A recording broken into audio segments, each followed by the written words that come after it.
ఒక చిన్న ఊహ క్రియేట్ చేద్దాం. ఎవరైనా మనకు ఒక అందమైన గిఫ్ట్ బాక్స్ ఇచ్చారనుకోండి. హ్మ్. గిఫ్ట్ అనగానే ఎవరికైనా ఆసక్తి వస్తుంది. అవును కదా, పైన భలే రిబ్బన్ మెరిసే కాగితం అన్నీ ఉన్నాయి.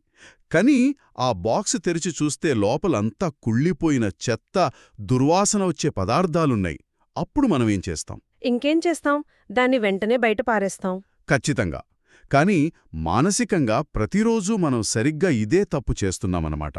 ఇతరులు మనమీద విసిరే కోపాన్ని, అసహనాన్ని ఒక గిఫ్ట్ బాక్స్లాగే తీసుకుని మన మనసు అనే గదిలో భద్రంగా దాచుకుంటున్నాం. నిజమే. ఆ చెత్తను మోస్తూ మనల్ని మనం చాలా ఇబ్బంది పెట్టుకుంటున్నాం. అందుకే ఈనాటి మన లోతైన విశ్లేషణలో ఈ మానసిక భారాలను వదిలించుకుని ఒక నిశ్చింత మహారాజులా ఎలా జీవించవచ్చో తెలుసుకోబోతున్నాం. ఈరోజు మనం తీసుకున్న మూలాంశం నిశ్చింత మహారాజుల స్వరాజ్యం మరియు దీవెనల ఖజానా. ఆ మీరు చెప్పిన ఆ గిఫ్ట్ బాక్స్ ఉదాహరణ ఈనాటి మన చర్చకు సరైన పునాది వేసింది. ఎందుకంటే మనం రాజులనగానే వజ్రాలు పొదిగిన కిరీటాలు, బ్యాంక్ బ్యాలెన్స్లు ఊహించుకుంటాం కదా. అవును, రాజరికం అంటే భౌతికమైన సంపదే కదా మనకు గుర్తొచ్చేది. కానీ ఈ మూలగ్రంథం మనల్నొక సరికొత్త దిశలో ఆలోచించేలా చేస్తోంది. బాహ్య ప్రపంచంపై ఆధిపత్యం సాధించడం కాదు, అంతర్గత ప్రపంచాన్ని అంటే మన కర్మేంద్రియాలపై పూర్తి నియంత్రణ సాధించడం గురించి వివరిస్తోంది. అంటే మన కళ్ళు, చెవులు, నాలుక లాంటి ఇంద్రియాలపై కంట్రోల్ అన్నమాట. ఈ రోజుల్లో ముఖ్యంగా కాంపిటీటివ్ ఎగ్జామ్స్కి ప్రిపేర్ అయ్యేవాళ్ళు కానీ, కెరియర్లో ఒక గోల్ రీచ్ అవ్వాలనుకునే వాళ్ళకి కానీ ఈ కంట్రోల్ చాలా అవసరం కదా. ఖచ్చితంగా. వాళ్ళు ఎదుర్కొనే అతిపెద్ద సమస్య distractions and lack of focus. Social media లాంటి ఆకర్షణలకు ఆ ఇంద్రియాలు బానిసలైనప్పుడు ఫోకస్ దెబ్బతింటుంది.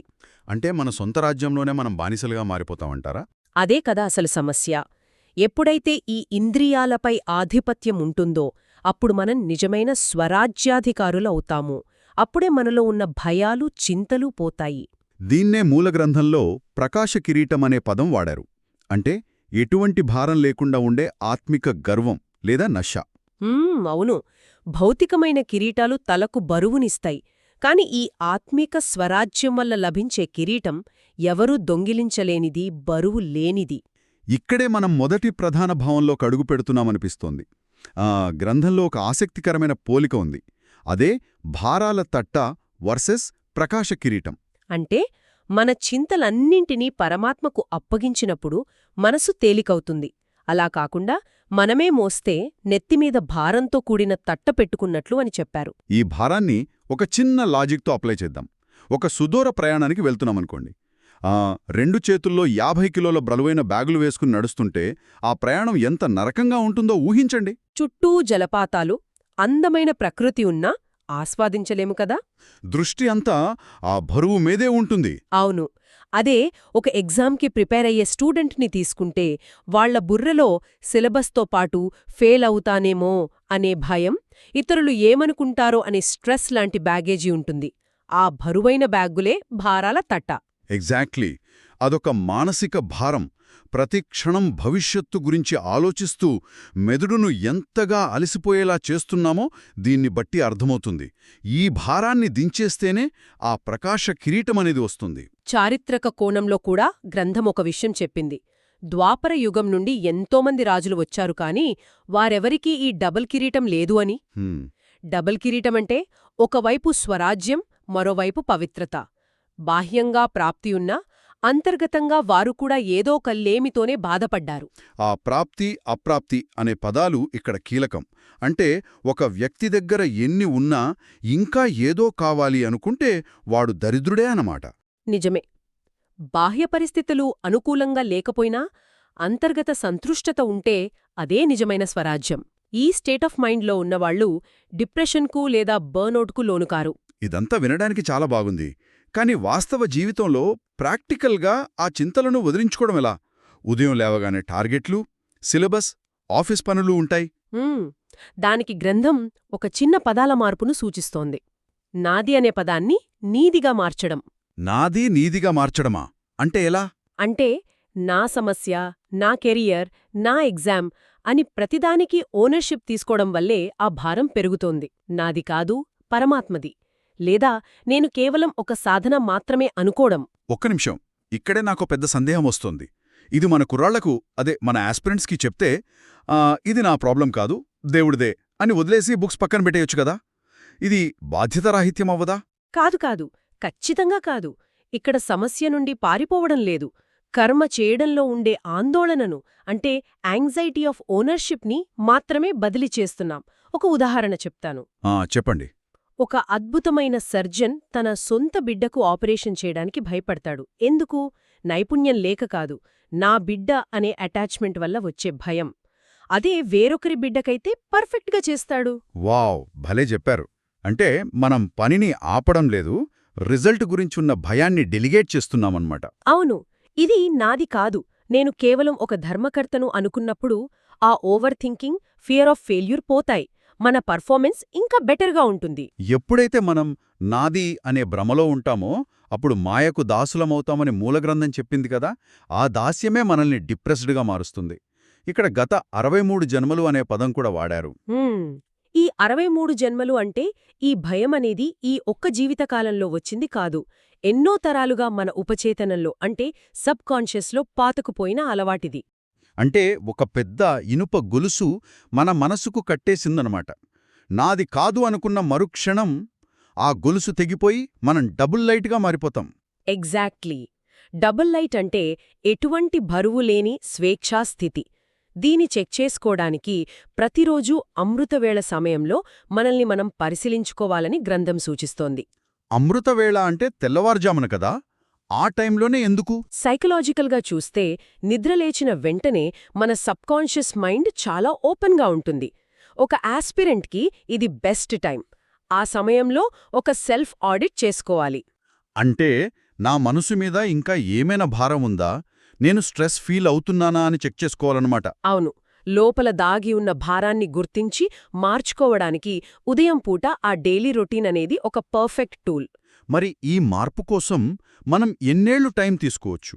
నెమ్మదిగా ప్రాక్టీస్ చేద్దాం అని రిలాక్స్ అవ్వొచ్చా? సమయం కోసం వేచిచూసే పరిస్థితి లేదు. సమయం చాలా వేగంగా కదులుతోంది.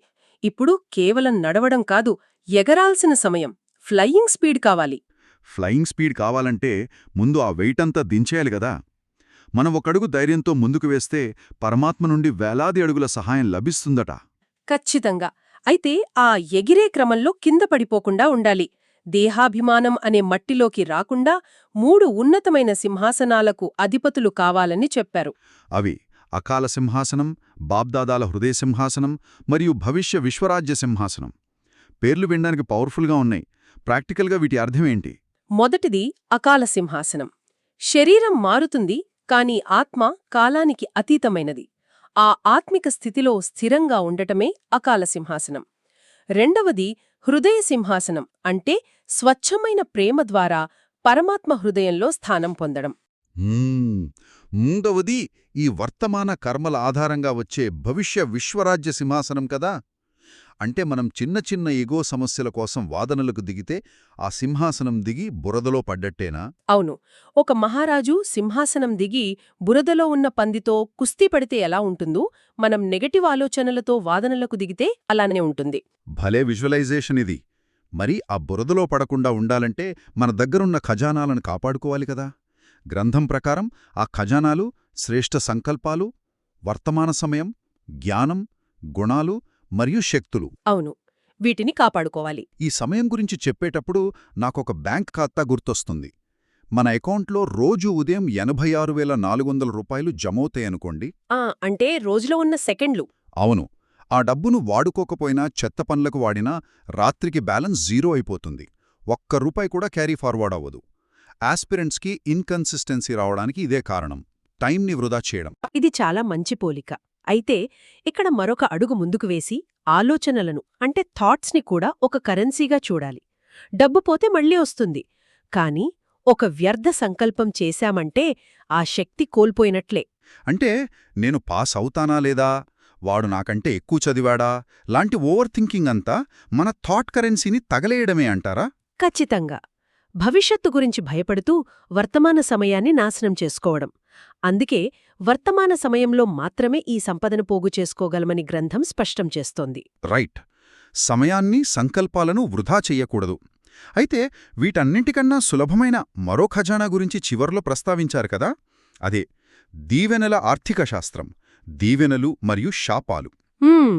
ఆధ్యాత్మిక సాధనలో ఇదే అత్యంత సహజమైన మార్గం. దీవెనలు తీసుకోవడం, ఇవ్వడం. ఇతరులకు సుఖాన్నివ్వాలి కాని దుఃఖాన్నివ్వకూడదు. ఎవరినైనా బాధపెట్టకూడదు అనేది మనం వింటూనే ఉంటాం, కాని ఎవరైనా మనకు బాధను ఇస్తే దాన్ని తీసుకోకూడదు అనేది ఇక్కడ ఇంట్రెస్టింగ్ పాయింట్. అవును, ఇక్కడే మూల గ్రంథం ఒక చక్కటి ఉదాహరణ ఇచ్చింది. ఎవరైనా ఒక పండును మనకిచ్చారు, అది పైకి నిగనిగలాడుతూ ఉంది, కాని లోపల కుళ్ళిపోయుందనుకోండి, మనం తింటామా? అస్సలు తినం, చెత్తబుట్టలో వేస్తాం. అలాగే ఇతరులిచ్చే శాపాలు లేదా నెగటివ్ మాటలు కూడా ఆ కుళ్ళిన పండులాంటివే. వాటిని స్వీకరిస్తే నష్టపోయేది మనమే. మనం మానసికంగా డిఫెక్ట్ అయిపోతాము, పర్ఫెక్ట్ కాలేము. దీన్నే కొరియర్ భాషలో చెప్పాలంటే, ఎవరైనా మనకొక అనవసరమైన పార్సిల్ తెస్తే దాన్ని రిటర్న్ టు సెండర్ అని పంపించేస్తాం. ఎవరైనా మనల్ని జడ్జ్ చేసి నీవల్ల కాదు అన్నప్పుడు ఆ నెగటివిటీని మనం రిసీవ్ చేసుకోకపోతే వాళ్లకే వెళ్ళిపోతుంది కదా. నిజమే. కాని ప్రాక్టికల్గా మెదడుకి నెగటివిటీని త్వరగా గ్రహించే లక్షణముంటుంది. అందుకే దాన్ని తటస్థంగా వదిలేయలేము. దానికి గ్రంథం ఒక సైకలాజికల్ ట్రిక్ చెప్పింది. ఆ ట్రిక్ ఏంటో చెప్పండి, చాలా అవసరం అందరికీ. ఒక చెడుకి లేదా శాపానికి బదులుగా 10 రెట్లు మంచిని, అంటే 10 రెట్లు దీవెనలను తిరిగి ఇవ్వాలి. ఒక్క శాపానికి 10 దీవెనలా? ఒక్కటిస్తే సరిపోదా? సరిపోదు. నెగటివిటీ ప్రభావం బలంగా ఉంటుంది. ఎదుటి వ్యక్తి మీకు చెడు చేసినప్పుడు మీరు మనస్ఫూర్తిగా వారికి 10 సార్లు మంచి జరగాలని కోరుకుంటే మీ బ్రెయిన్లోని నెగటివ్ న్యూరల్ పాత్వేస్ పాజిటివిటీతో ఓవర్ రైట్ అవుతాయి. వావ్! అంటే ఆ 10 రెట్లు దీవెనలు ఇవ్వడమనేది వాళ్లకోసం కాదు, మనల్ని మనం డిస్ట్రాక్షన్స్ నుండి, లో సెల్ఫ్ కాన్ఫిడెన్స్ నుండి కాపాడుకోవడం కోసమన్నమాట. ఖచ్చితంగా. ఇది మన అంతర్గత శక్తిని 10 పెంచుకునే వ్యూహం. మనం ఎప్పుడూ ఇచ్చే స్థితిలో, అంటే గివింగ్ మోడ్లో ఉండాలి. మనకు మనం ఒక నిశ్చింత మహారాజులా ఫీలైతేనే ఆ రాజరికం మన మాటల్లో కనిపిస్తుంది కదా. భవిష్యత్ తరాలకు ఆ దీవెనలు ఇవ్వగలుగుతాం. అవును, దీవెనలివ్వడం అనేది ఒక అలవాటుగా మారాలి. నిజంగా ఇదొక అద్భుతమైన విశ్లేషణ. మన ఇంద్రియాలను జయించి భారాల తట్టను ఎలా దించాలో చూశాము. నాదీని నీదీగా మార్చి ఓవర్ థింకింగ్ ఎలా ఆపాలో నేర్చుకున్నాము. పండులాంటి నెగటివిటీని రిజెక్ట్ చేయటం కూడా తెలుసుకున్నాం. ముగించే ముందు మనం ఒక ప్రశ్న గురించి ఆలోచించాలి. ఒకవేళ ఈరోజు మనం చేసే ప్రతి ఒక్క ఆలోచన కరెన్సీ నోటు అయితే, ఈ రాత్రికి మన ఖాతాలో ఎలాంటి సంపద చేరుతుంది? దీవెనల సంపదనా, లేక వృధా అప్పునా? రేపటి నుండి ఎవరైనా చేదుని ఇస్తే రిటర్న్ టు సెండర్ చేసి 10 రెట్ల దీవెనలివ్వడానికి ప్రయత్నిద్దాం.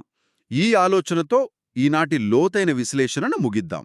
మరో ఆసక్తికరమైన అంశంతో మళ్ళీ కలుద్దాం.